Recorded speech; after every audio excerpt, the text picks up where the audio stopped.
Good morning mga friends.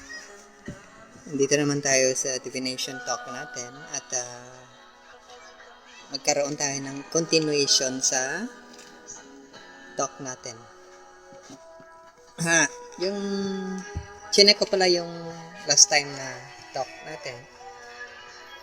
Before dyan pala nakalimutan ko. Salamat pala sa mga taong naging way na tuloy-tuloy itong talk natin. At of course, sa Diyos galing lahat yan. Dahil yung mga ibang tao ginawang instrument. At salamat sa inyo na inalaw nyo yung Godhead na gamitin kayo para matuloy itong ano natin. Kahit sa mga maliit lang na mga bagay, malaki na yan sa atin. Okay. So, balik tayo sa talk natin. Yung nauna palang talk natin, medyo nagka-problema yung actually malinaw yung talk natin. Extra mo na to. Kaya lang sa recording process yung pag-edit medyo nagka-problema. So pasensya na kayo. I hope so yung mga sunod-sunod na mga talk natin hindi magkaganon. Medyo nagka-problema kasi medyo naputol yung mga talk natin. Nawala yung ibang ideas. Pero sige lang. Tuloy-tuloy itong talk natin. At saka i-continue natin. Ngayon, yung previous na talk is tungkol sa ambition niya. Importante naman talaga may ambition tayo. Pero ganito yan. Yung mga righteous, truthful, saintly na mga tao,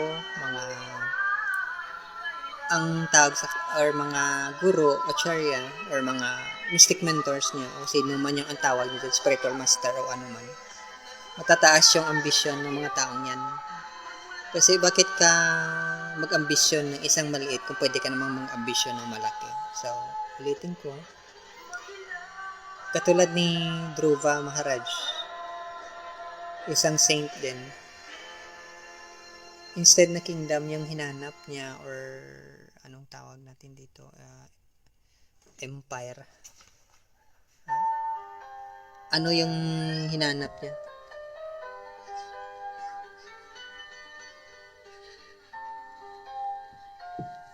Planet. So ibang klase yung desire na yun.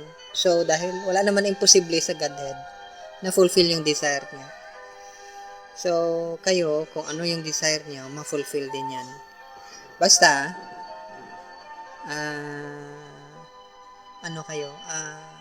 magawa niyo lang yung kailangan na gawin niyo. So ngayon, sa dagdagan natin na nakakatuwa pala kasi ganito yan.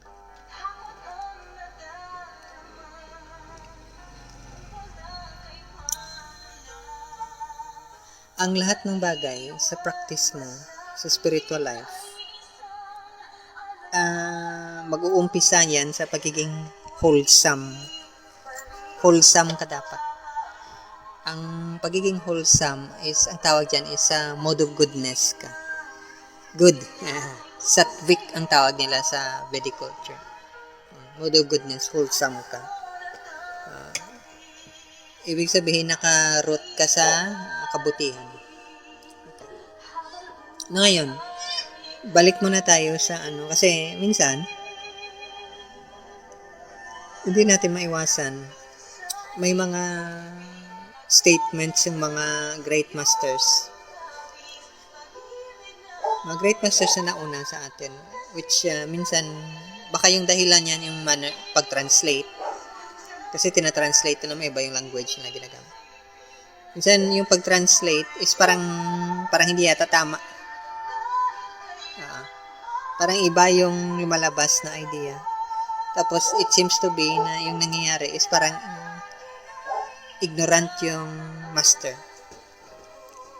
sa sinasabi ng isang master, which hindi supposed to be dapat. Pero sige, i-overlook natin yan kasi hindi naman pwedeng magsabong yung mga masters na yan. Okay. So ngayon, kung walang mag-guide sa'yo na isang righteous na tao, wala kang guro, walang sadhu, acharya, mystic mentor, spiritual master, o anong tawag mo dyan mag-guide sa'yo, malamang maging partisan ka.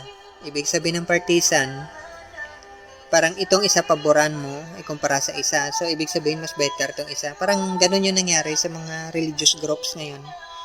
Si ganito, mas better yung katuruan niya kay ganito. Si ganito, hindi. Sa spiritual platform, walang better. Pareho lahat yan. Kaya lang minsan, lost in translation, parang alam mo na yung sample sa mating game. May sinasabi yung lalaki, iba yung narinig ng babae. May sinasabi yung babae, iba yung narinig ng lalaki. Iba yung pagkaintindi niya, pag-translate niya, at saka pag-interpret niya iba. Minsan ganun yung nangyayari. Iba yung sinasabi mo, iba yung pagkarinig niya, tapos iba yung pag-translate niya. Ngayon, yung gagawin niya, iba. Magtataka ka ngayon, bakit yun ang ginawa niya? Iba naman yung sinasabi mo. May mga ganun. Kaya nga, kailangan minsan talaga guidance ng isang saintly na tao. So, ikaw. Pero bago yan, syempre, na-complete or na-fulfill mo yung theme ng tema ng natin, study natin, forgiveness. Kasi hindi mo yan ma-notice, hindi mo maalala na may shortcoming ka, kakulangan ka dahil sa pagiging unforgiving mo. Sa opinion ng mga great masters, ang taong hindi forgiving, hindi ma-open yung third eye niya. Yun lang. Ganun lang kasimple yun. So, kung ikaw, nakalimutan mo mag-forgive, pasensya ka na. Parang hindi yata pwede sa'yo to. Kasi sarado yung mata mo. Baka nga sarado pa nga. So, malamang kailangan mo pa ng guidance ng isang saint. Kung wala kang guidance, yun ang masama dyan. Ay, di naman masama. Yun ang problema. Kasi, walang may mag-explain sa'yo. Buti sana kung guided ka talaga. Kaya nga sa Islam, ang tawag sa mga taong alam nila yung tamang interpretation, rightly guided, tama yung guidance nila. Ganon din sa mga ibang practice, rightly guided. Ulitin ko, before sinulat yung mga scripture, open yung third eye ng mga taong nagsulat niyan. Yung tongues of fire, or yung third eye nila, or Holy Spirit, bumaba yun. Tapos binigyan sila ng guidance. Nakikita nila, yung nasusulat lang nila is yung focus lang ng nakita nila. Pero halos lahat makita nila. Kaya nga hindi. Kung isulat daw yung sabi sa scripture, kung isulat yung lahat ng katuruan, matutuyo yung dagat. Ganon siya karami. Imagine mo yung dagat, Pacific Ocean, Atlantic Ocean. Matutuyo yan. Lahat ng rivers matutuyo. Gamitin mo siyang tinta. Imaginein mo kung baka abot sa Pluto yung kapal ng libro. Ganon siya. So, hindi yun maintindihan ng ibang tao na men of letters, yung litra lang sa kasulatan yung maintindihan nila. Hindi na alam, ang susi dyan, bukas yung third eye mo. Okay. So, ganon yun. Ngayon, kung hindi ka nag-guide ng maayos sa isang taong bukas yung third eye niya o righteous na tao, truthful, followers ng way na sinasabi nila, hindi mo talaga maintindihan yung sinasabi dyan. Kasi buhay yan eh. Yung binabasa mo, patay na yan, papel na yan, at saka ink. Yung nakikita ng mga sumulat yan, buhay. So, ngayon yung mag-explain sa'yo, buhay din. Buhay yung nakikita niya. So, ikaw ngayon, problemado ka. Kasi gagawa ka ng doctrine, gagawa ka ng kung ano-anong ideya, na akala mo katuruan ng creator, mali naman pala. Nagtatrying hard ka. Hindi bukas yung third eye mo. Ganun. Kaya nga yung mga doctrines minsan, nag-away-away, nagre-wrestling, naglalaban yung mga apologist na tawag ng iba't ibang ano. Kasi hindi yan bukas yung third eye nila. Hindi mag-conflict yung mga saints.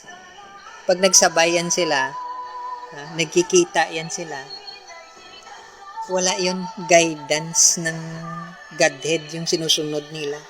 Wala silang pakialam kung saan ka man na belong. Kaya nga sabi ko, yung mystic mentor mo, spiritual master, guru, acharya, or righteous na tao, or truthful, kahit saan yan, na so-called religion. Kasi kaya niyang i-explain sa'yo. Ngayon, kung wala ka niyan, problemado ka. So, ngayon, ikaw, as isang living entity, tao ka, may obligation ka. Ang obligation mo is, dahil may katawan ka, kailangan mong burahin yung karma mo. Kung ano yung tinanim mo, yan maging bunga. Hindi mo pwedeng gawing katawa-tawa yung creator. Kung ano yung tinanim mo, yan yung magiging bunga. Hindi mo pwedeng gawing kingkoy yung creator mo, yung Godhead. So, yung obligation mo ngayon, first obligation mo is burahin mo yung karma mo. Paano mo burahin yung karma mo? Dapat may guidance ka ng isang righteous na tao or saintly na tao. Kasi siya yung mag-guide sa'yo para maburayan.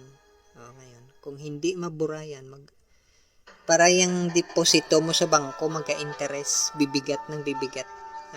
Sisingilin ka after death. Baka pakiramdam mo parang hindi ka naman yata mamamatay. So, wag mo na lang isipin. Okay. So, ganun yan. Pero kung alam mo mamatay ka, at saka walang time kung kailan ka mamatay, kailangan mo ng guidance.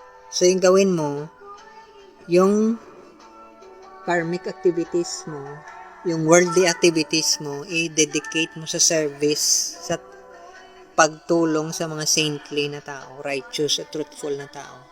Dalawa lang yung pinaka-common. Una, tulungan mo silang ma-feed yung physical lang nila. Yun lang, basic food nila. Pangalawa is, i-assist mo sila sa pag-promote nila ng spiritual knowledge. Yun lang. Yung iba dyan, mga extraneous na yan. Katulad na may mga kung saan sila mistake, kung ano yung mga damit nila or mga ano. Yung iba dyan, may trabaho naman. Kahit saintly sila. Yung iba wala talaga. So, ganun yan. Dalawa lang. That's why sa mga, notice mo sa mga spiritual practices, food yung focus nila. Kasi yung binibigay mo na help sa kanila, tinutulong din nila sa iba. Kumukuha lang sila ng portion ng needs nila. Tapos napupuntahin sa iba. So, susunog ngayon yung karma mo. Ngayon, ito yung problema mo. Kasi, kailangan maging maingat ka sa mga klase ng mga taong tutulungan mo. Baka naman kasi palpak yung saint na natulungan mo. Hindi naman saint. Kunwari, saint. Yung mga kintab yung sapatos, bago yung pantalon, naka-perfume pa, naka-necktie pa. Hindi yun practice ng mga saints. Ang ginagawa ng mga saints, malinis lang yung ano nila. Hindi yun bago, hindi imported yun. Ordinary yan silang mga tao. Kung panahon ngayon ni Saint Francis, hindi mo siya mabigyan ng damit.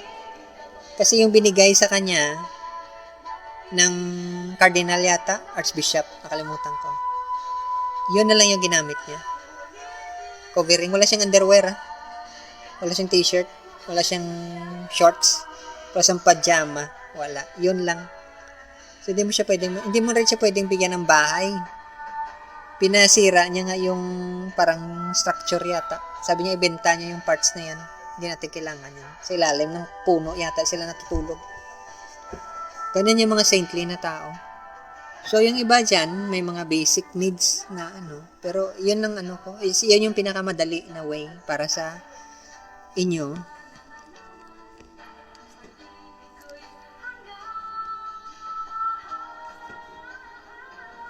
para sa inyo na nag-uumpisa at saka wala masyadong time, busy daw kayo, yun yung pinakamadali. Of course. Yung isa dyan is, syempre, under guidance kayo ng spiritual master nyo, guru or acharya or righteous na tao. Guidance. Kasi kung wala, malunod ka, ha? Baka mamatay ka sa sobrang lalim ng karma mo, ha? Na-suffocate ka. Yun yung hindi nakuha ng iba. Ang role ng mga saints is para matulungan ka ma-awaken yung third eye mo.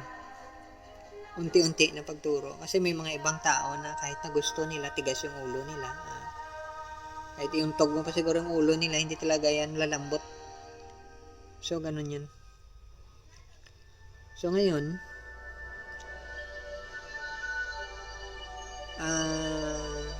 alam mo na ngayon, seva ang tawag yan, service. Yan yung totoong work mo. Ang totoong occupation mo is i-work out mo yung spiritual na awakening mo. Pagbukas ng third eye mo, yung totoong work mo. Yung work mo sa office, yung negosyo mo, hindi work yan. Panaginip yan. So, huwag kang mag-focus sa panaginip mo masyado. Ang kailangan i-work out mo, which yan yung work mo talaga, is buksan yung third eye mo. Pag hindi nabuksan yung third eye mo, baka magsisi ka at the time of death.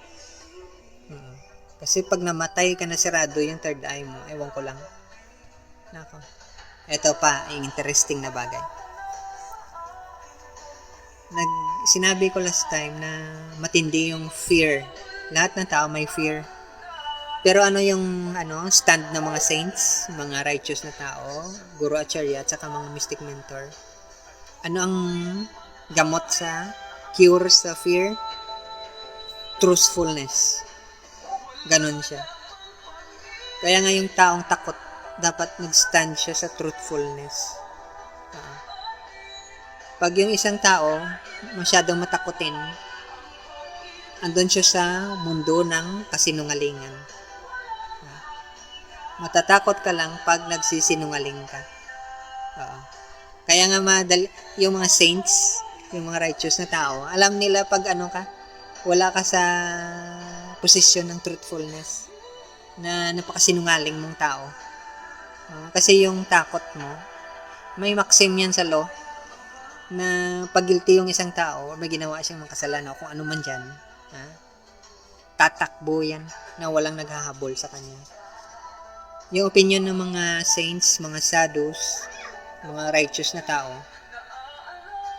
pag wala ka sa truthfulness or dharma ang tinatawag nila, madali kang makaramdam ng takot. Kahit pagpikit lang ng mata mo, matatakot ka. Ganon siya. So, alam na nila agad ng mga saints, alam na ng mga guru, sadhu, mystic mentor, righteous na tao, at saka yung mga saintly, na wala ka sa truth because yung takot mo abot hanggang langit. Ganun lang yung kasimple. So ngayon, kahit anong tago mo ng fear mo, nakikita nila yan. Kasi kung energy healer ka, yung fear ng isang tao nakikita sa mata niya. Tapos nakikita yan sa katawan mo talaga. Parang may siya, may energy na lumalabas. Minsan, maitim siya.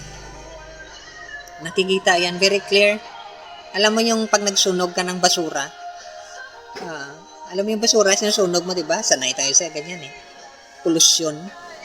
Ganon. Maitim yung energy na yan. Makikita mo talaga siya. Pero sa mga tao, hindi bukas yung third eye nila, hindi nila makikita yun. Ganon siya. At saka yung isa pa, parang alam mo yung bubog or basag na bote. Merong ganon sila na hindi mo sila pwedeng lapitan kasi parang pakiramdam masusugatan ka. Ganon yung mga taong wala sa truthfulness. Wala sa katotohanan.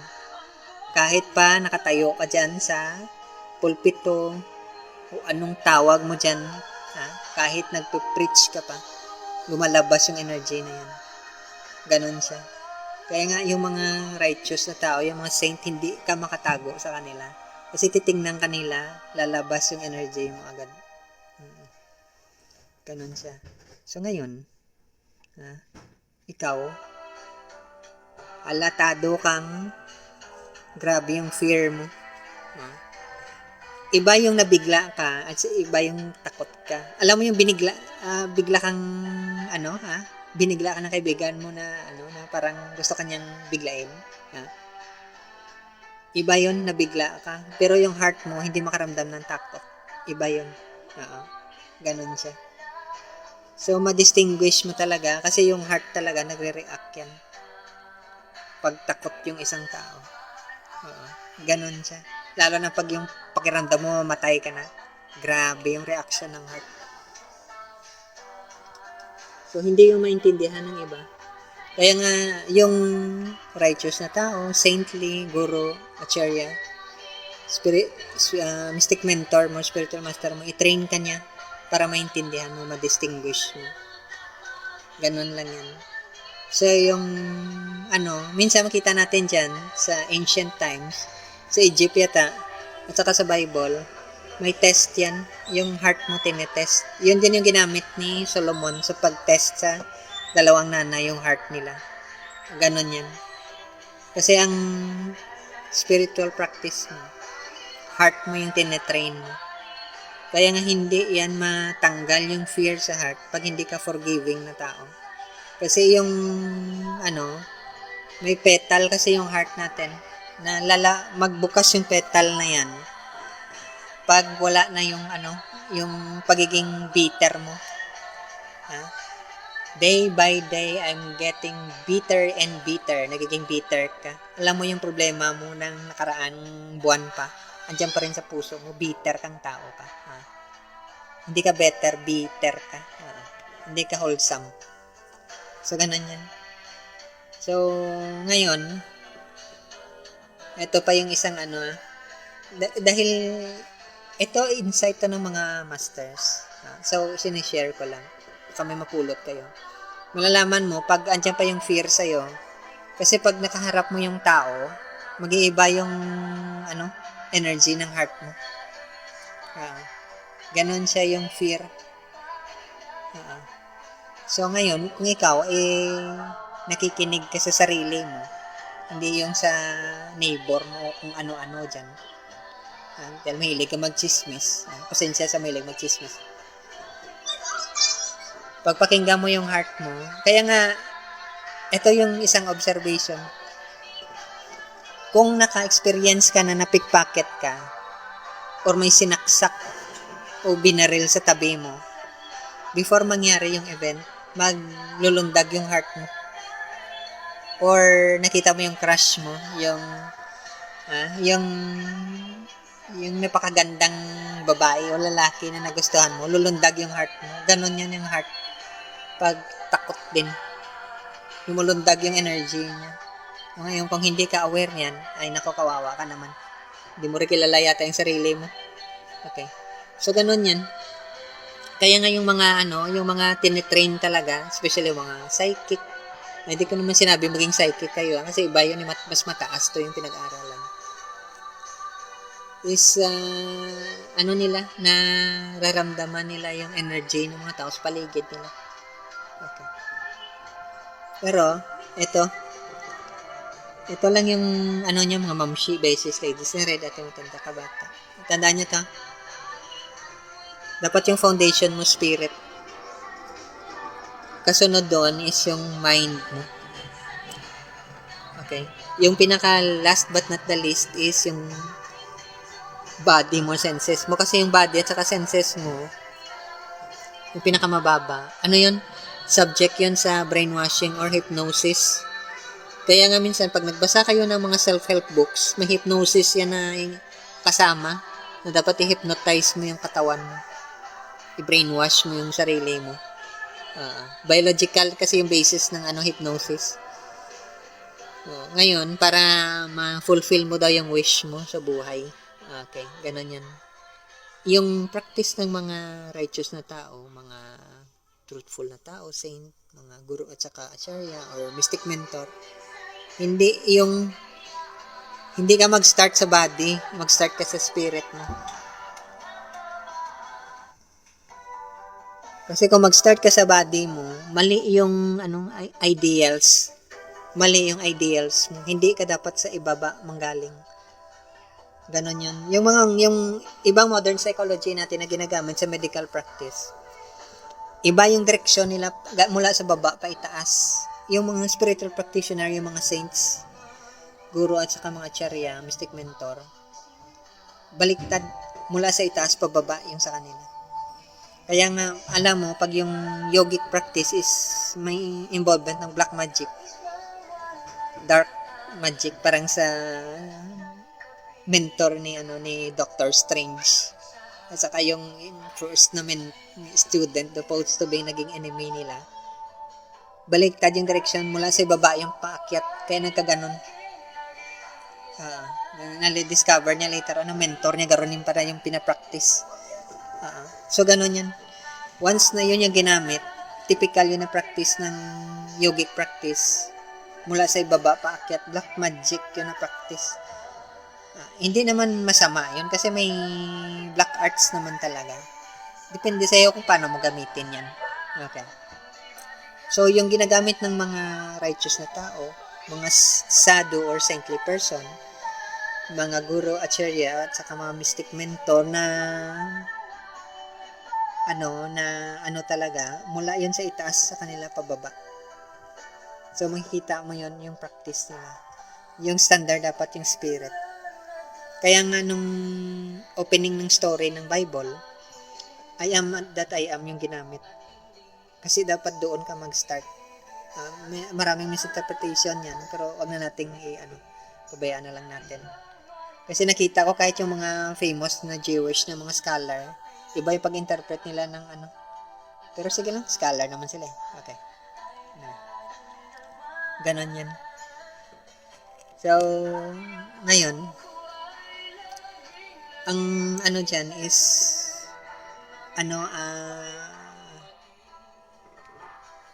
dapat may may regulative principles. Ito na naman. Yung iba, nagpo-focus sila ng regulative principles mula sa baba pataas.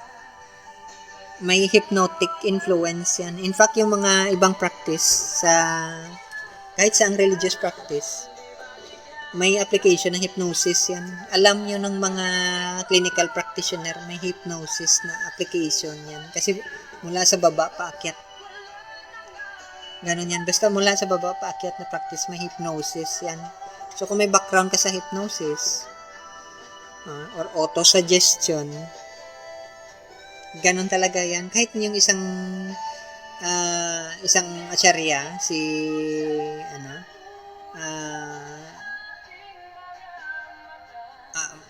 anyway, may mga nakaalam ngayon yan, nagpa-practice sila ng meditation, may level dyan, hypnosis yung kailangan mong gamitin para ma-block yung yung incoming currents mula sa body. Ganon siya.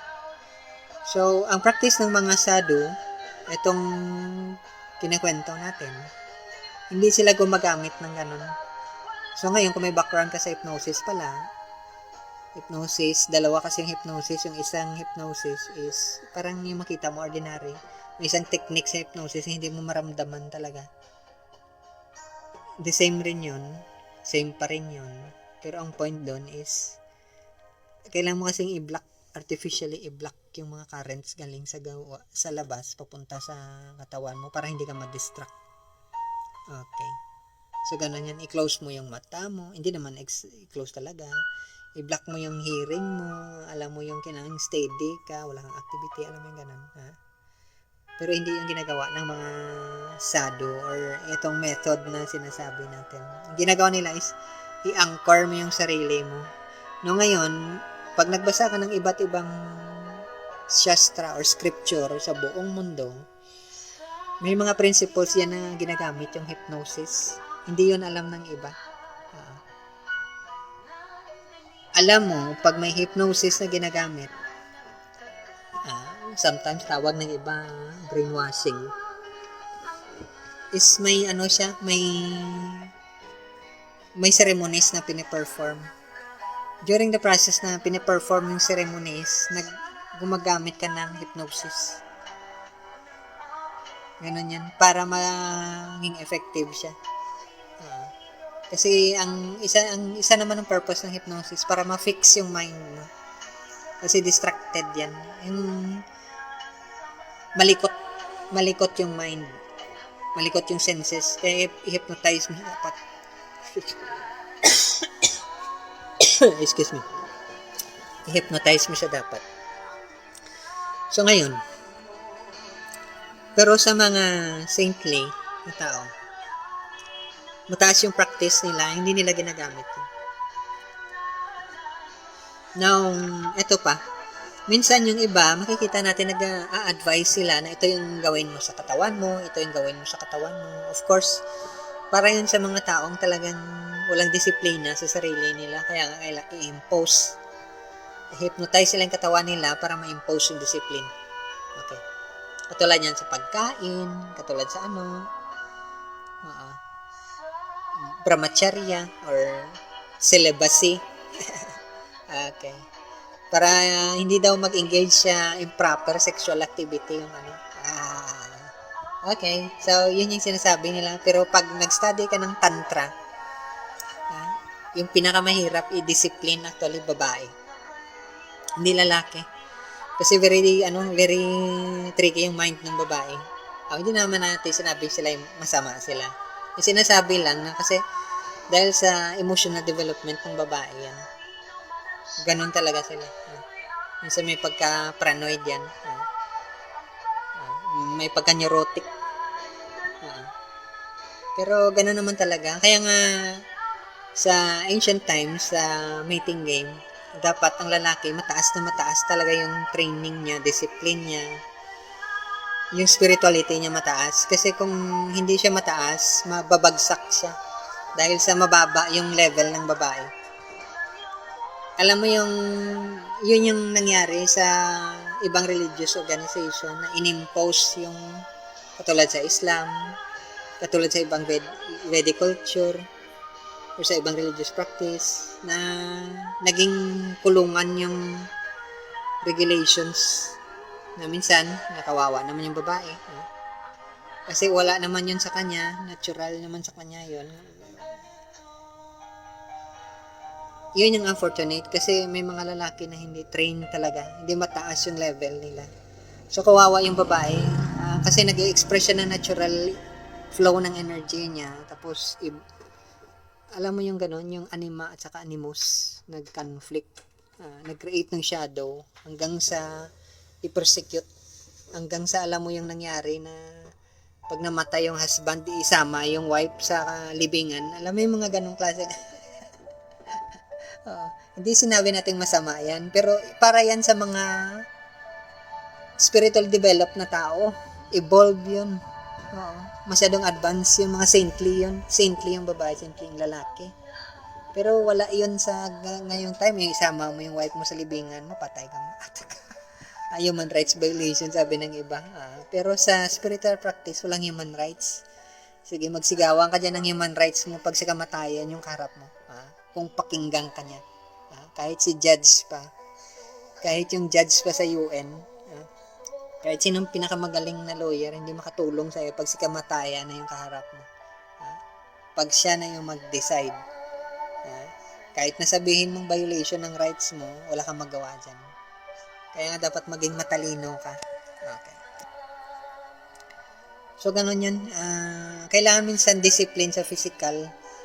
Ang nangyari, nagiging burdensome. Parang yoke siya na mabigat. Yun yung sabi ni Master Christ. I-reflect na sa Christianity, yung rules yun napakabigat, nahirapan yung mga tao. Imbis na gumaan, bumigat lalo. Hindi nyo binigyan ng chance na makabalik sa paradise or heaven yung mga tao. lalo silang hindi na makapasok dahil sa bigat ng yoke. Kasi yung regulation, pababa, paakyat. Hindi ganun. Yung regulation mula sa itaas, pababa yan. Dapat sa spirit. That is why no ancient times, wala masyadong rules and regulation.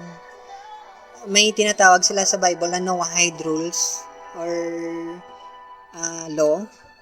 Or before that, wala. Adamic law or ano man yung Edenic law. Wala yun. Kasi very developed yung mga tao. Third eye nila bukas. Pag nagsara yung third eye mo, materialistic ka na. Kaya nga 666 ang tawag yan, materialistic. Kasi ano yan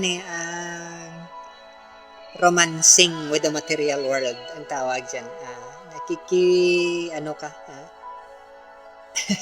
Ewan ko paano sa Tagalog yan. Basta,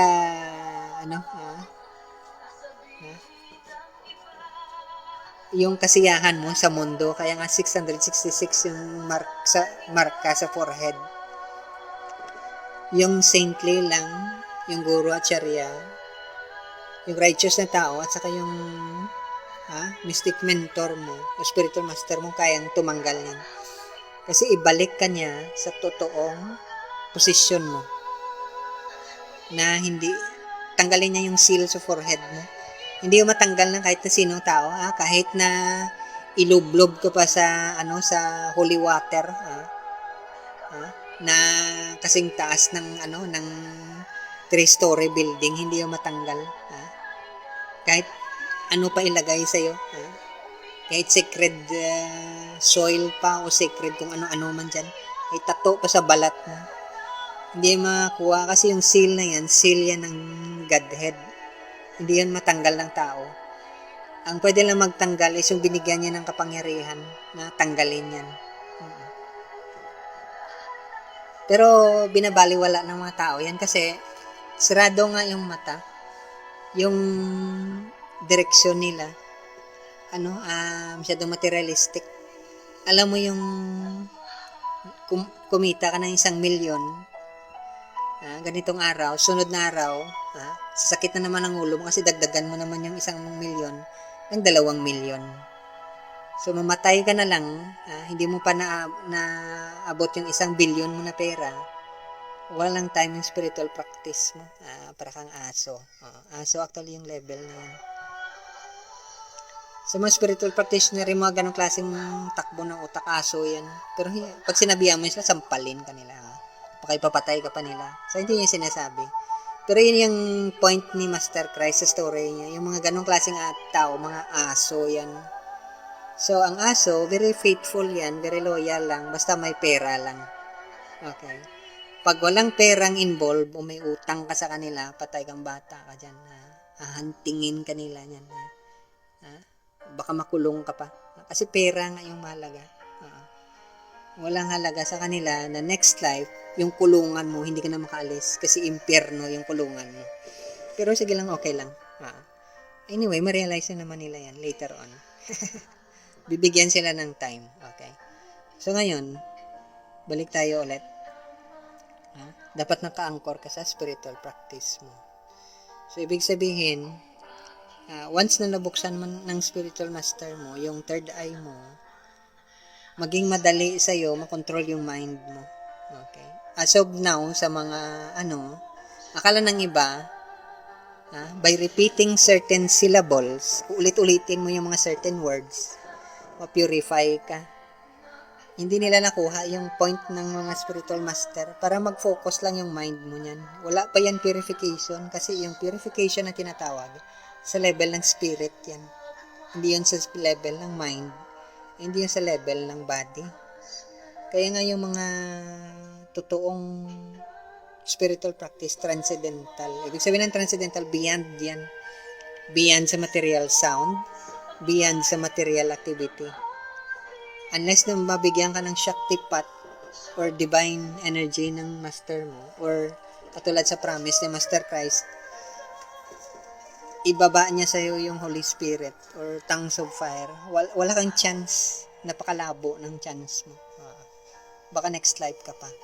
Kaya nga sabi ni Master Christ, ito hindi sa akin to, hindi ako nag-imbento. Sabi niya, be perfect.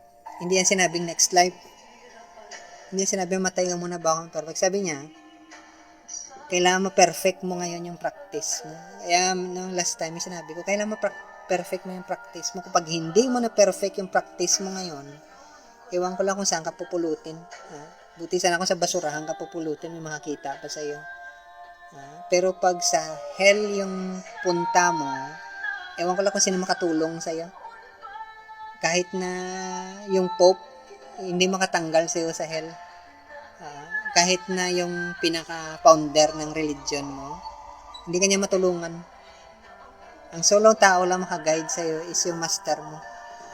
Yung saint na tao. Yung iba dyan, ayaw naman nila mag-claim na saint sila. Pero kaya maging matalino ka. Kasi yung mga saintly na tao, may karakter yan. Na saintly talaga sila. So ngayon, ibalik ko sa sinabi ko kanina. Kailangan mo hanapin yung saintly na tao. Now, hindi naman mag-advertise yung saintly na tao kasi hindi naman business yung spiritual practice. Pero malalaman mo yon sa, according sa isang saint din, malalaman mo yon sa activities ng saint.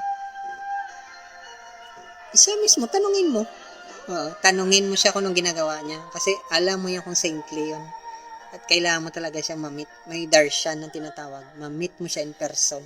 Makita mo talaga siya kung anong ginagawa niya. Kasi kung hindi mo siya makita, baka hindi mo rin alam kung anong pinagagawa niya. Kasi ang dami ng racket na nangyari. Swindling na tinatawag. Alam mo, may nangyari nga yan. Yung iba hindi makakain, pero yung aso nila naka-aircon. Alam mo yung ganun? May sariling bahay-bahayan yung aso tapos naka-aircon. Ikaw mismong tao, hindi ka nga makapa-aircon ng bahay mo. Alam mo yung ganung kalokohan. Pero kung tingnan mo, parang magaling silang mag-preach. Pero pag pinakinggan mo ng maayos, ikaw, kung na-train ka ng master mo or mentor mo, makikita mo sa the way sila magsalita. Kasi makikita mo yung strain of thought. Ganon yan. Basta ito lang yung pinaka-common sa kanila according sa isang master. At saka sa ibang mga masters din. First, start ka sa spirituality. Huwag ka mag-start sa body. Walang spiritual practitioner nag-start sa body niya. Hindi yan. Kaya minsan may ibang spiritual practice na para wala silang rituals. Tama yan. Yung iba, kailangan nila ng rituals. Dahil kailangan nila mag-undergo ng hypnotic influence. Yung paulit-ulit na ginagawa sa'yo, train sa'yo ng parents mo, yung maliit ka pa, hanggang lumaki ka, hypnotic influence ang tawag doon. Hindi yung alam ng iba. Hindi naman sasabihin sa'yo ng kahit yung doktor niya sasabihin sa'yo, yung mga child psychologist, pero pag practitioner ng hypnosis, yung tanungin mo, hypnotic influence yan. Conditioning ang tawag dyan. Sa behaviorism, hindi naman sila naniwala sa hypnosis. Pero actually, hypnosis yun. Kasi yung basis ng hypnosis, biology mo, katawan mo. Kaya nga pag yung preacher, or sino man yung religious leader, nag-start siya sa pag-teach siya sa body, may hypnotic influence na i-introduce sa sa'yo. Method. Ganun lang yan. So, yung sasabihin niya sa'yo, dapat ganito ka, dapat mag-ano ka palagi, ganito yung gagawin mo, ganito. Dapat malinis ka, makintab sapatos mo, alam mo yung damit mo, dapat, alam mo na, naka-perfume ka, dapat mabango ka sa harap ng Diyos. Kailan ba ng Diyos yung perfume mo? Alam mo yung ganun. Tapos dapat, alam mo na, presentable ka, alam mo, sa ibang tao, parang kagalang-galang ka. Ano ba yung tinitingnan ng Diyos sa'yo? Yung kagalang-galang mo na damit mo? Puso mo yung tinitingnan niya. Hindi yung nakikita ng tao. Alam mo yung mga minsan makasabihin mo na parang tinatanga ka, pero okay lang yan. Kasi may scientific reason din yun. Kailangan mong i-hypnotize yung sarili mo para hindi ka para ma-sidetrack ka or umalis ka sa luma mong lifestyle. Alam mo yung yung pag-train sa pagsulat sa iyo, kaliwa o kanan, hypnotic influence yun. Kaya nga, paglaki mo na, ang hirap pag kabila yung gagamitin mo na kamay. Ganun yan. So, ganun yun. So, ngayon makikita mo, saan ba? Kung titingnan mo yung mga works ng mga saints talaga na grabe yung level of realization nila. Wala actually silang hindi sila magtuturo sa iyo na dapat ganitong oras, ganito yung gawin mo, ganitong gawin mo, ganito. Wala sila ganun. Yung sasabihin lang nila, kailangan mag-meditate ka lang. Maalala mo sa pag free time mo, dapat mag-meditate ka na maalala mo yung Godhead. Yan lang yung sasabihin nila sa'yo. Kasi sasabihin nila sa'yo, walang kwenta yung mo, paulit-ulit mong ginagawang prayer, paulit-ulit mong pagluhod. Wala yan. Hindi 'yun ginagawa ng ng mga for some time siguro nagagawa nila. Alam mo 'yung ganun. Pero hindi 'yan yung pinaka-essence. Kasi may sinabi ngayong isang saint. Sabi niya, kung yung mga saint is walang damit, di ba saintly yung mga hayop kasi walang damit 'yon. Alam mo 'yung ganun. Kung yung pag-fast magiging saintly ka, may mga animals na mahilig mag-fast, is mas saintly sila sa'yo. Alam mo yung ganon? Kung pagiging vegetarian is, saintly na pamaraan, mas saintly sa'yo yung elepante kasi vegetarian yan. Di, doon talang tayo makisama sa elepante. Alam mo yung mga ganon, Kung mag-isip ka, alam mo tinatanga ka. Pero ang reason yan is hypnotic influence yan, conditioning. Hindi yun ang point. Pero may merit din yun. Hindi namin sinabing walang kwenta. May merit yun. Parang katulad yan, pag mahina yung mababa yung self-esteem mo, may mga tao talagang dapat presentable ka. Yung malinis yung sapatos mo, magandang damit mo, puta ka sa bahay ng Diyos. Daw sabi nila simbahan or church, anong sabihin mo, presentable ka sa God. Of course, para yan sa self-esteem mo kasi mababa masyado yung self-esteem mo. Pero to think of it, hindi naman yan tinitingnan ng Diyos. Yung puso mo yung tinitingnan niya. Kahit basura yung damit mo, titingnan niya yung puso mo. Kung bagay ka. May life yan sa isang saint. Binigyan siya ng pagkain ng isang king. Tapos, hindi niya in-invite siya. Hindi siya pumunta. Nagalit yung king kasi may nag-invite pa sa saint, isang cobbler. Yung alam mo na, magtig ng sapatos siya, yung cobbler. Bakit pumunta siya doon, kumain siya? Hindi nga halos makabili ng pagkain. Pinakita sa kanya ng saint, sinful yung ginagawa mo. Kaya hindi ako pumunta sa iyo. Paano mo na lang nasabi na sinful? Kasi yung ginagawa mo, oppressive ka sa ibang tao, pinipiga mo yung ibang tao, kahit hindi nila kayang, wala silang kakayahan, pinapahirapan mo sila. So, hindi siya maniwala. Yung binigay niya na tinapay, at saka yung binigay na tinapay ng cobbler, piniga ng saint. Alam mo yung lumabas na juice sa bread na binigay ng king, dugo. Yung sa cobbler, gatas.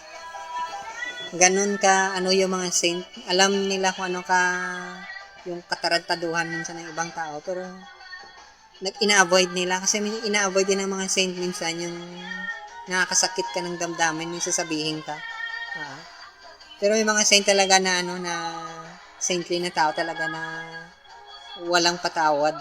Sabihin ka niya, tanga mo. Pasensyada yan. Sana wala may tamaan. Okay. Ganon yan. So, marami yan. So, ang ginagawa nila, iniiwasan na lang nila. Kasi alam nila na wala rin patutunguhan. At saka yung mga taong yan, hindi rin makikinig. Mas better pa dadaan sila sa suffering sa kanila ma-realize. Kaya nga may mga instances na una, present yung saint, hindi ka pwedeng makalapit sa kanya kasi may circumstance na binabawalan ka. Walang pumipigil sa'yo pero hindi ka makalapit sa kanya. Pag pumunta ka, wala siya.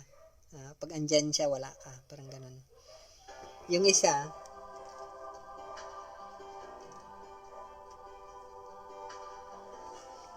hindrance sa'yo kasi hindi mo nga alam kung saint o hindi yung kaharap mo.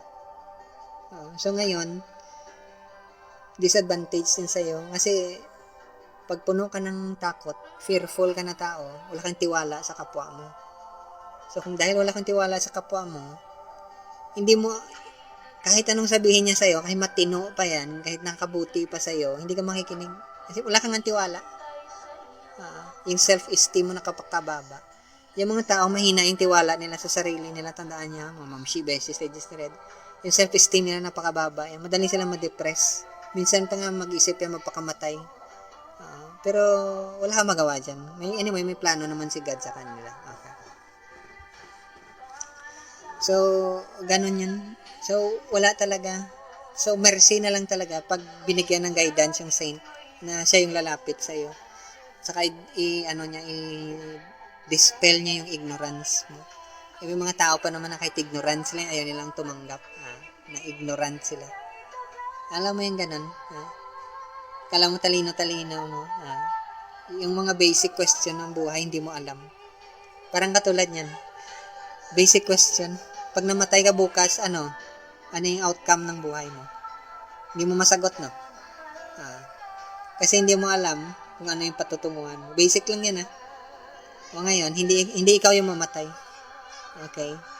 Isa sa mga mahal mo sa buhay mamatay. Ano yung nagawa mo ngayon? Wala. Kasi puro ka lang pera. Ganon yun. Wala ka talagang magawa. Kaya nga, mabigat yung role ng isang lalaki. Hindi naman natin sinabing mababa yung mga babae. Bihira yung babae na matalino talaga. Na alam niya. Mabilang mong lang sa kamay mo. Kaya nga kahit sa Bible, mabilang lang sa kamay mo yung mga babae talaga na talagang matatalino. Kahit yung mga saints na babae, kadalasan lalaki. Akala nila bias sa lalaki, hindi. Bihira sa babae yung napakatalino talaga. Yan sila yung keeper ng knowledge. So, ganun yan. Nung ngayon, ikaw maghahanap ka, yan yung mga close mo. Huwag mong sayangin yung buhay mo, May utak ka. Binigyan ka ng talino. Pag hindi mo pa nagamit yan, akala mo pa easy-easy lang, cheap yung tingin mo sa buhay mo o sa Godhead, baka magsisi ka at the time of death. Baka tumai ka dyan, Buti sana kung hindi ka ulianin. Ay, mahirap ulianin ka. Akala mo, yung nangyari kahapon ngayon, so paulit-ulit yung sinasabi mo. Kawawa yung mga ganun. May mga alam ako niyan. So, ganun yan. So, wag niyong sayangin yung buhay niyo. Tao ka, magpakatao ka. Ibig sabihin, yung spiritual life mo, bigyan mo ng halaga. Kasi yung tao na walang spiritual life, aso yan. Many times yun yung ulit sa Bible, aso sila. Pero siyempre, pangit naman yung pag tinawagan ng aso. Pero si Master Christ mismo nagsabi, aso yung taong walang spiritual practice. Ganun yun. Walang halaga sa kanila yung spiritual life nila. Akala mo ba yung saint lalapit sa'yo? May mga saying yung mga saints, huwag kang lumapit sa mga taong sinful, yung walang value sa kanila yung spiritual life nila. Kasi wala rin yan. Kahit lumapit ka sa kanila, mukhang itchas yung tingin nila sa'yo. Ganun yan. Pasensya dyan ba kami kumakain. Mukhang tae ka sa kanila kasi alam mo yung mga saint minsan, hindi nga makabili ng damit nila. Except andun ka sa isang religious order na mayaman. Yung mga righteous na tao. Tingin mo ba si Master Christ ba may mahal yung damit niya? Si John the Baptist, tingin mo mahal yung damit niya? Luma yung damit nila, punit-punit. Tingin mo ba may normal na tao na lalapit sa kanila? Kung di takot yung mga tao sa kamatayan, hindi yung lalapit sa kanila. Ganon yan. Ngayon, trending pa naman ngayon na dapat nakasilk pa yung damit mo. Uy, nakakotse ka. Mahal talaga ng Diyos to kasi mahal yung kotse niya. Hindi nila alam, walang carriage si Master Christ. Hiniram pa yung donkey na sinakyan niya. Ganon yan. Sino yung saint na nakasakay sa kabayo? Wala. Dahil hindi yung priority sa kanila. Pero sa ngayong panahon, pag wala kang sasakyan, para hindi ka blessed ng Diyos. Wala kang aeroplano, naku. napakapulubi naman ng Diyos mo. Pero sa totoo lang, yung fear of poverty, sa kanila makikita. Ganon yan. Kasi walang imposible sa kapangyarihan ng Diyos. Hindi kailangan bumili ka ng sasakyan mo. Hindi kailangan bumili ka ng eroplano mo. Kusang lalapit. Alam mo yung mga story ng mga saints, sila yung pinupuntahan ng mga tao. Hindi talaga sila pumupunta sa mga tao. Ganon yun. Ganon kaiba yung ano nila. So, naging business na yung spiritual life. Alam mo yung maganda yung ano mo, kasi ipakita mo yung power ni God. Hindi naman yung power ni God eh. Napaka-temporary yun. Oo. Para na yun sa mga tao na impress sa mga material na bagay. Yung mga taong believe sa mga material na bagay. Pero yung mga saint, wala yan. Basura yan sa kanila. Hindi mo yan ma-impress. Kahit gold pa yung ngipin mo, wala kang pakialam sa'yo. Ganun yun. Kaya nga nakakatuwa yung mga ganung klase ng mga tao. Alam mo yung gusto mong i-impress yung tao, para sa kanya, yung pinakamalaga, yung spiritual life niya. Nakakatuwa yung ganun. Pinapabilib mo yung taong, alam mo yung iniisip niya, i-give up yung buhay niya. Ini-impress mo siya sa bagay na tinatapon niya. Alam mo yung ganun. May isang saint, nagtataka yung tao, bakit yung touchstone yung ginagamit yung para mag-convert sa ordinary na metal into gold. Tataka siya, bakit niya tinapon yung touchstone? Ano yung meron siya? Sinabi sa kanya ng na meron ako mas mahalaga pa. Yun yung tinatawag na love of God. Kasi yung touchstone na yan, dito lang yan. At saka baka patayin ko pa ng ibang tao. Oo, dahil sa may touchstone ka. Sa kanya, ito, mas mahalaga to. Kahit mamatay ako, hindi to mawala. Yung touchstone mo na yan, pag namatay ka, maiwanan mo yan.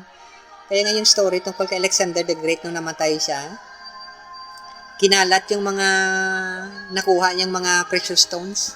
Tapos sa kalabas yung kamay niya. Bakit ganun? Kasi gusto intindihin ng mga ni Alexander the Great, ng mga tao, hindi mo rin madadala yung kayamanan. Pero hindi yun nakuha ng ibang tao kasi mahina nga yung utak. Alam mo yung mahina yung utak ng tao.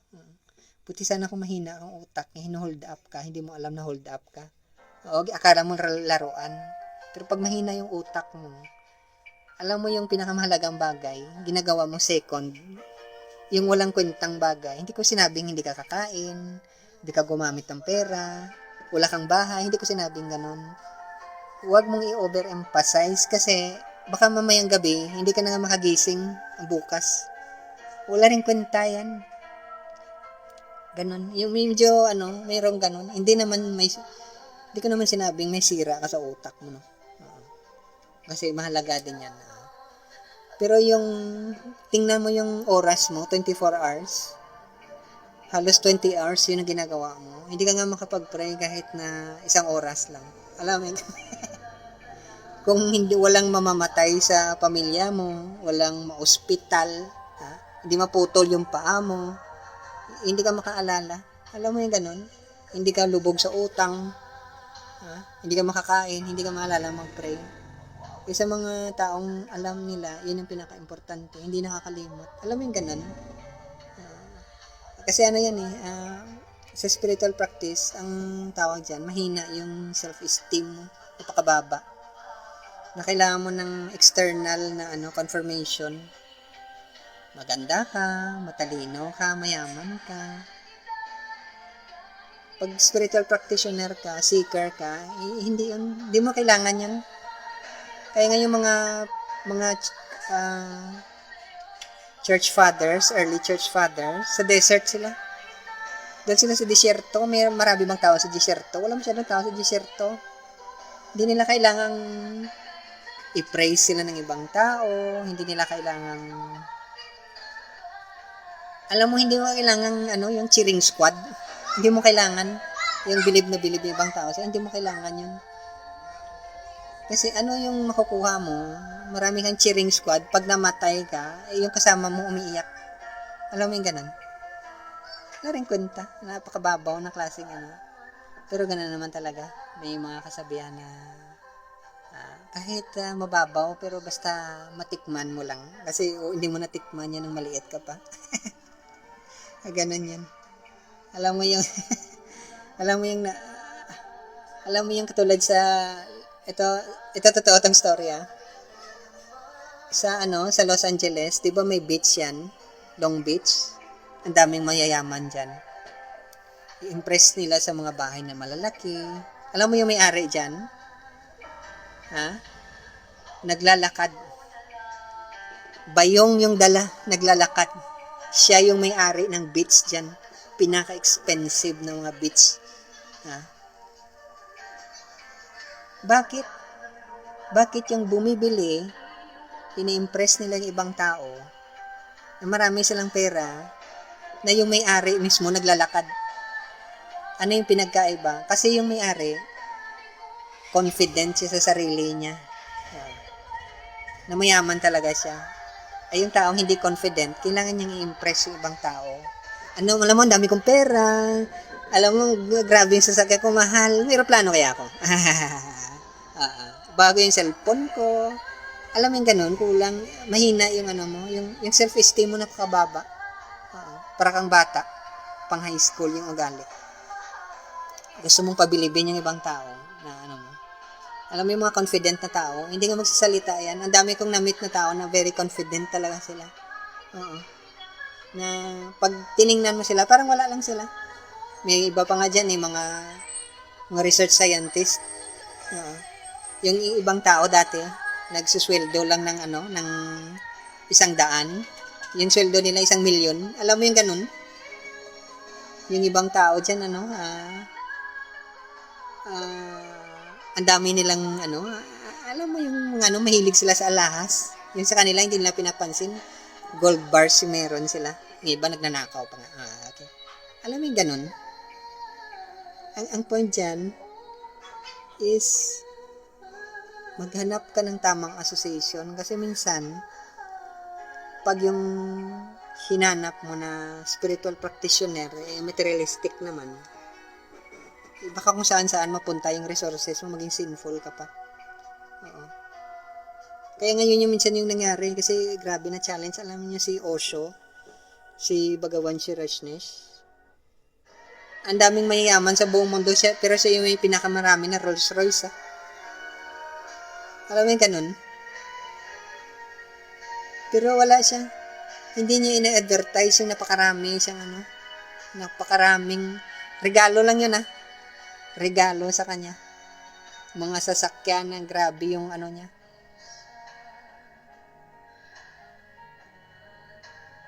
Kaya lang, alam mo na, sa sobrang bigat minsan naintanggol siya. Pero yung point dyan, spiritual practitioner siya, hindi naman siya affected. Yung mga members lang. So, ganun yun. Encourage ko kayo, mga Mshibeshis, ladies in red. Umanap kayo ng righteous na tao. Yun lang yung remedy sa condition nyo. Kasi pag inatake ka ng sakit ng takot, lalo na pag pakiramdam mo mamamatay ka na, sila lang yung shelter mo. Sila yung magbubuhay sa namamatay mong spirit. Hindi holy water. Hindi kung anong klaseng yung Shaktipat na ibigay sa'yo ng spiritual master lang yung makatulong sa'yo. Kasi yun yung power ng Holy Spirit na mag-guide sa'yo. Sila lang yung pwede.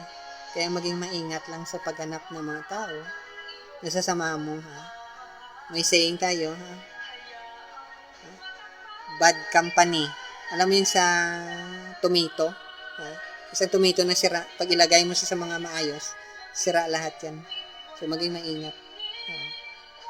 At saka, yung pag-aaral natin, although kaya sabi nila kailangan mo ng prayer, iba yung guidance talaga ng saintly na tao. Kasi yung kadalasan na prayer, materialistic, Diyos ko po, bigyan mo po ako ng ganito. Bigyan mo po, ito yung kailangan ko ngayon. Oo, kasi alam mo yung may sakit yung ano ko, kaya humaba yung buhay niya. Alam mo yung taong yung lasinggero, alam mo yung ganun? Ha? Basagulero, kaya umiksi yung buhay niya. Alam mo yung ganun? Hindi ginagamit yung utak niya. Alam mo yung ganun? Hindi healthy yung lifestyle niya. Ganun yun. So, tuturuan ka ng saintly na tao kung paano mag-pray. Although may mga mantras na tinatawag, pero yung mantras na yan, hindi yun mag-take effectively pag wala yung blessing ng saint. Kaya nga, yung mga mantras na tinatawag, or sacred sounds, kahit saan man yan, dapat i-recite yan ng, ng isang saintly na tao mula sa bibig niya. Sasabihin niya sa'yo yung mantra para mabuhay yung prayer.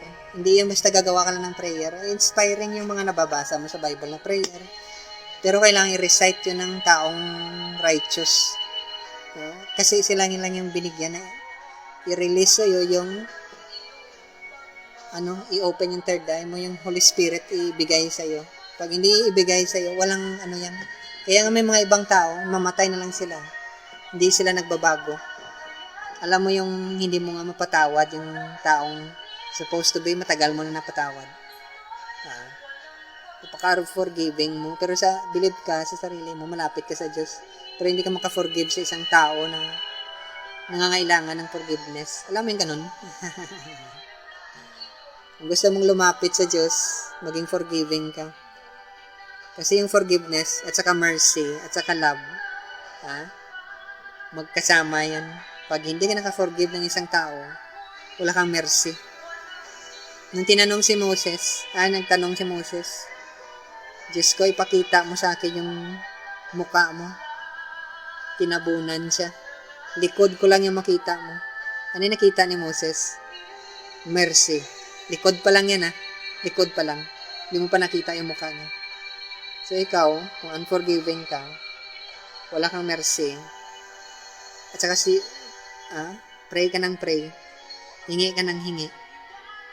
Kahit magsimba ka pa, yung first requirement, hindi mo nagawa. Kaya inulit ni Master Christ, forgive us our sins as we forgive those who sins against us. Pag hindi ka napagpatawad, baka gusto mo magbakasyon sa impyerno siguro. Ganun. Buhay ka pa, nasa impyerno ka na. Anyway, I hope so may napulot kayo. Yung point ko lang dyan is, maghanap ka ng tamang spiritual master, mentor. Alam mo, kahit yung Pope, bigyan ko kayo ng idea, may confessor yun. Yun yung role ng spiritual master, confessor. Siya yung mag-guide sa'yo. Hindi ka na naman niya doktoran. I-assist ka niya para hindi ka misguided. Lahat may confessor, spiritual master, or mystic mentor. Siya yung mag-assist sa'yo. Hindi yun sila Diyos na kaya nilang gawin yung ginagawa niya. Pero sila yung mga tao na very conscientious na hanggang sa magawa nila yung path na sinusunod nila righteous yun. Ganun yun. Yung mga saint natin, righteous na mga tao yun. Ganun yun. Or maghanap ka ng mga saint na model mo siguro. Ganun yun. So anyway, next is find means na tulungan mo yung mga saint na gusto mong lapitan. Diyan lang ma-erase yung karma mo. Pag hindi mo nagawa yun, yung karma mo, hindi talaga ma-erase yan. Walang way na ma-erase yung karma mo. Sila lang yung pwede mag-erase kasi para lang silang mga apoy. Kaya nga yung comparison sa Holy Spirit, apoy yan. Yung sin mo, susunugin ng tongue of fire or ng third eye or spirit. Susunogin niya. Once na nasunog yan, may spiritual merits ka na. Madali mo maintindihan yung In fact, pag na-develop ka, experience ng lahat ng mga saintly na tao, baka makapag-start ka na marinig mo yung boses talaga ng Diyos na sinasagot niya talaga yung sinasabi mo. Yung kinakausap mo talaga siya. Pag hindi, wala. Kaya kung tingnan mo yung mga saint dati, hindi naman lahat ng sinasabi ko. Pero yung life ng mga saint, mga loko-loko din yan. Sino ba yung saint na alam mo kung Christian ka na hindi loko-loko? Puro loko-loko yan. Bihira yung walang kapintasan. Pero dahil sa dumating yung time nila, dahil sa tulong din ng mga saints na iba, si Saint Agustin, si Saint Francis, sino pa yung alam mo na saint na walang kalokohan na ginagawa? May ginagawa yan. Kaya nga, alam mo yung loko-loko ka, tapos na naging saintly ka, tapos yung taong kaharap mo, loko-loko din, na iniisip niya, hindi niya siguro, baka sa isip na hindi mo alam yung ginagawa niya. Natatawa ka sa kanya, alam mo yung pinag-iwanan mo, yung pinaggagawa. Alam mo yung ganun, nakakatuwa yung mga ganung klaseng practice. Kaya nga yung reason nandiyan ka pa, kasi para maintindihan nila, walang kwenta yung ganung klaseng style. Wala ka rin makukuha dyan sa bandang huli. Oo, ganun yan. So anyway, I hope so nakuha nyo yung point. Na yung reason, hindi para mawala yung mga mahal mo sa buhay. Para maging pulubi ka. Ang reason, nandyan yung mga saint. Para bigyan ka ng idea, may mga bagay na kailangan meron ka na hindi mawala sa'yo. Kaya kung may assurance ka na, yung mga mahal mo sa buhay, hindi mawawala yan sa'yo. So maybe siguro yung katawan mamatay. Pero makasama mo ulit yan. Ganun lang yun kasimple. Bakit ka mag-ambisyon ng isang bagay na mawala sa'yo? Kung pwede naman hindi mawala sa'yo. Kaya nga hindi ba masaya ka? Pag yung mga mahal mo sa buhay, mga taong maging part ng buhay mo, makasama mo ulit. Ganun lang yung kasimple yung message. Hindi dapat mawala yung mga taong naging parte ng buhay mo. Hindi dapat sila mawala sa'yo. Ganun lang yun. So, ano yung way? Tuturo sa'yo ng mga saints, yung mga righteous na tao, or spiritual master or mentor. Ganun lang yung, kung selfish ka talaga, yun talaga yung hahanapin mo. Bakit ka naman magtitira sa bahay na after 50 years, masira? Eh, di tumira ka na sa bahay na hindi talaga masira. Ganun yan. Anyway, thank you sa time nyo. I hope so may napulot kayo. At dadagan pa natin sa susunod. Medyo pinapatagalan natin kasi minsan kasi yung mga iba hindi nagkaroon ng chance na marinig yung talk natin. Kasi sa sobrang bilis ng talk natin, yung iba minsan walang time, busy sa life nila. Minsan after ilang weeks or days lang sila, so hindi nila masundan yung talk natin. Anyway, thank you sa inyo. Sana sa mabuti lang tayo. Maging maingat sa paghanap ng mag-guide sa'yo sa spiritual practice mo. Kasi kung makahanap ka ng taong tamang mag-guide sa'yo, hindi ka magsisisi. Para nakahanap ka ng isang bagay. Nakahanap ka ng friend mo. Na hindi ka iiwanan kahit na dumating man yung kamatayan. Thank you sa time nyo. Bye-bye.